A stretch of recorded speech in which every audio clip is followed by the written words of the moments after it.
Well, Nikki and I have made it as far as the growing metropolitan community of Syracuse, Kansas, which is out on the western plains of Kansas. We've just crossed the border from Colorado, and we spent last night here in this spot.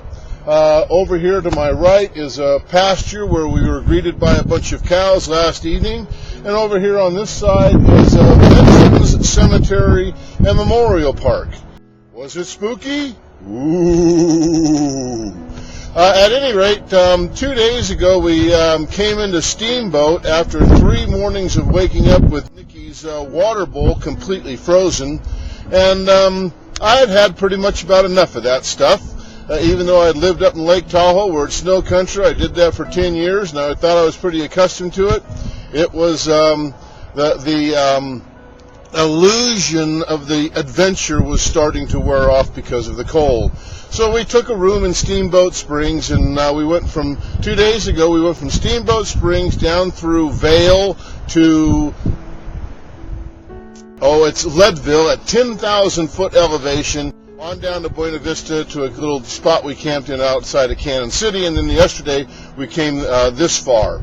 So our plans are starting to change a little bit because things are changing with the folks that we were going to be meeting up with and such. So we've started to push on. Now, I told a couple of friends, just traveling from Steamboat down through Vail, through Leadville, on into Buena Vista along the Continental Divide, I guess that's what you would call it. It is the Continental Divide, but that's the route we were taking down.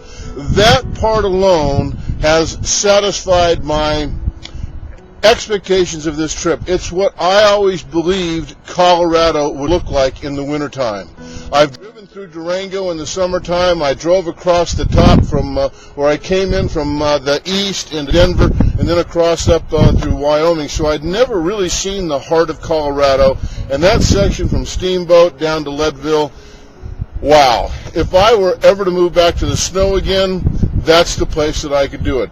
I don't know if I'm hardy enough to live there. I don't know if I could stand the cold temperatures in the winter. And I don't know how those folks make a living back there, but they seem to do it. So, but also traveling all of that distance through all that country reminds me a lot about cowboys, because that definitely is high country, high desert cowboy country. So the sheriff steps out onto the jailhouse and looks up the old dusty main road there and sees this blonde cowboy walking up the street with nothing on but his cowboy hat, his cowboy boots, and his gun belt. So the sheriff draws him on into the jailhouse and says, "Cowboy, you're buck naked. How did this happen to you?"